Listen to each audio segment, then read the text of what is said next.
Carrying speed or flow is central to so many things we do from day to day. It underpins life at the very base levels, whether it be chatting in a pub or around a table, to going on holiday. For example, if you're in a pub and the beer flowed, you can be sure to have had a great night. However, if there's nothing but broken chat and a lightish bill, you'll not have been carrying that much speed. But what about flow on a mountain bike? What is it and how do you achieve it?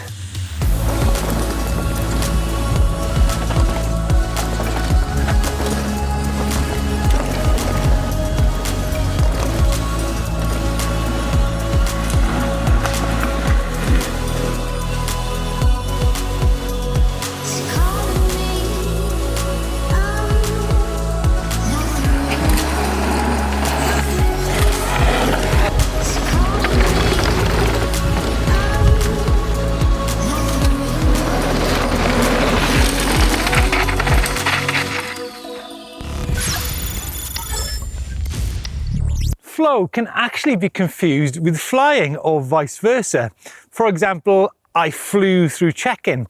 Now, what you actually meant was that you avoided any snags and moved through there without any stop-starts, rather than actually taking off the ground, so to speak. Maybe I carried a shed load of speed might have been a better description, but then again, things will largely have been out of your control. Now, a mountain bike trail is in your control.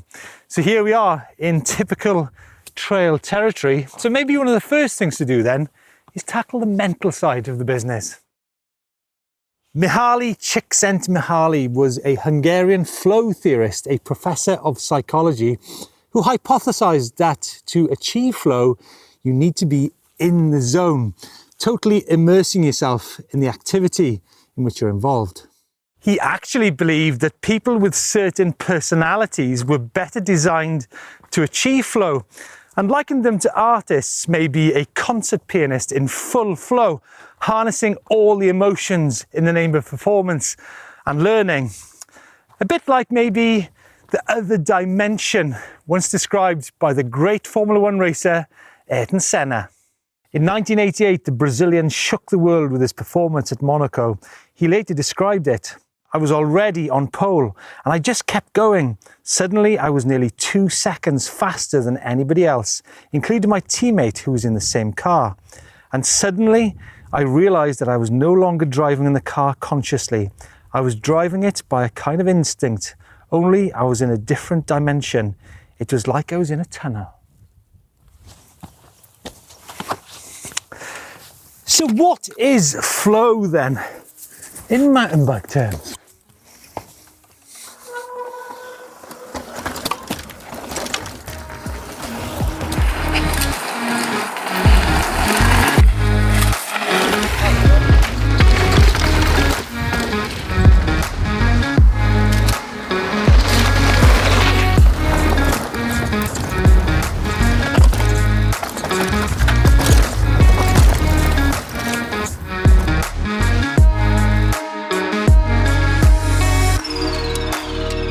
It's the seamless glide which conceals very intricate detail.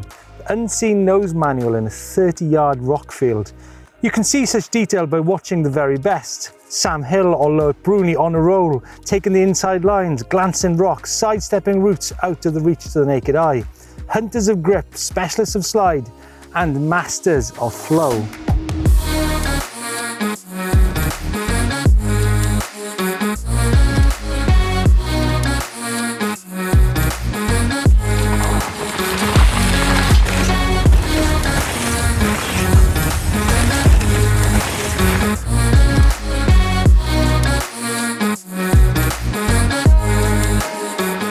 I suppose compare World Cup downhill races to concert pianists and trail or enduro races to jazz musicians, in that one involves an element of instinct and improvisation and the other, racing a track, could take the learned concert pianist approach. An ability to read the terrain is key to all this. Now, in many ways, the ground is a bit like a music sheet. However, in order to understand the music, you need to understand individual notes and beats. And you need to be able to read the notes in terms of length, timing, rhythm, and knowing you are being directed by what's on the sheet. On a similar level, you need to be able to know and interpret the shape of the ground and the timing to be able to extract the maximum power out of it. The ground in many ways is the beat. Get the beat right and the beat goes on. Get it wrong and it all falls apart. The thing is, you need to know a hell of a lot to get there. I'd say reading the terrain is as complex as reading music and an elemental aspect to flow. Whoa, fucking heavy shit, dude. Look, the good news is this chat doesn't actually need to be about pianists or high-level performers such as Loic Bruni or Sam Hill. But there is a need to differentiate between the whole idea of being in the zone to the more basic idea of flow, which we might all be able to recognize and hopefully unearth. The problem with flow is that it's inexpressible. It's partly instinct and partly a space in itself. Flow is not describable in words because it is something other. However, we can talk about some fundamentals, and I'm going to go through 3 of them. Now, the first thing is don't think of riding as a collection of isolated events. Now, we're taught how to corner, how to hit cambers, how to manual, how to jump, but a lot of the time, as I mentioned, these can be isolated events, lost in, shipwrecked even, in a sea of rock and roots, just desperately wanting to be part of the game, getting involved, when what we really need is continuity. We need to be able to link these sections together in one seamless movement. What we often see then is an isolation of events, railing the perfect corner only to go the wrong side of a route and hit the wrong part of the next corner. Flow is not about getting individual events textbook style. Flow is about moving through the terrain and communicating with the ground underneath, interacting, transferring power, generating power, bossing the hill, the entire hill. Forget about hitting that one corner perfectly because there's going to be another 100 that need linking.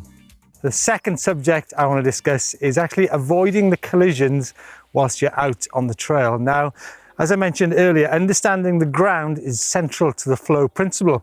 And as you can see here, there are 1, 2, 3, 4, 5, 6, 7 collision points on this probably 5 meter of trail.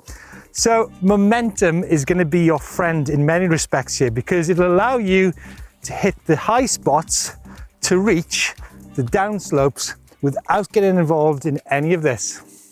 Yes, hitting what the untrained eye might view as small detail, but to the rider looking for drive, they are key features which speed can be gained or lost in the blink of an eye.